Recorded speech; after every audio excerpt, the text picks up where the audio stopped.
ভোটকক্ষ থেকে সরাসরি সম্প্রচার ও গোপন কক্ষের ভেতরে ছবি তোলা যাবে না। গণমাধ্যম কর্মীদের জন্য নীতিমালা জারি করেছে নির্বাচন কমিশন ইসি। বুধবার 23 জুলাই ইসি সচিব আখতার আহমেদ স্বাক্ষরিত নির্বাচনী সংবাদ সংগ্রহে সাংবাদিক ও গণমাধ্যম কর্মীদের জন্য নীতিমালা 2025 জারি করা হয়। ইসি বলছে, সংসদ ও স্থানীয় নির্বাচনের জন্য এ সাংবাদিক নীতিমালা অনুযায়ী দেশের অনুমোদিত print, television, news portal, IPTV, freelance সাংবাদিক, আন্তর্জাতিক সংস্থা বিদেশি সাংবাদিকদের কার্ড ও গাড়ির স্টিকার দেবে।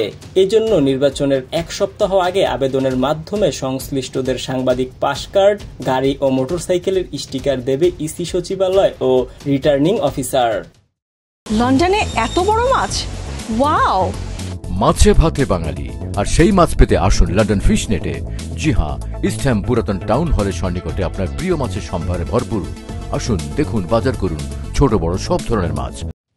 ত্রয়োদশ সংসদ নির্বাচনকে সামনে রেখে এ নীতিমালা জারি করলেও স্থানীয় সরকারের জেলা, উপজেলা, ইউনিয়ন, পৌরসভা ও সিটি কর্পোরেশনের নির্বাচনেও একই নীতিমালা প্রযোজ্য হবে বলেও জানিয়েছেন ইসি।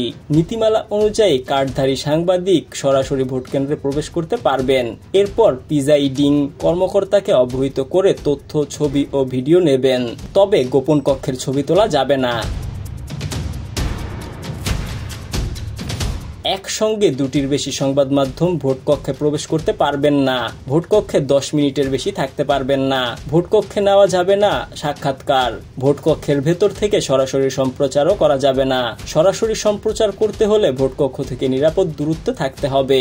ভোট গণনার সময় থাকতে পারবে, সে সময় ছবি তোলা যাবে, কিন্তু সরাসরি সম্প্রচার নয়। ভোটকক্ষ থেকে সামাজিক যোগাযোগ মাধ্যমেও সরাসরি সম্প্রচার করা যাবে না।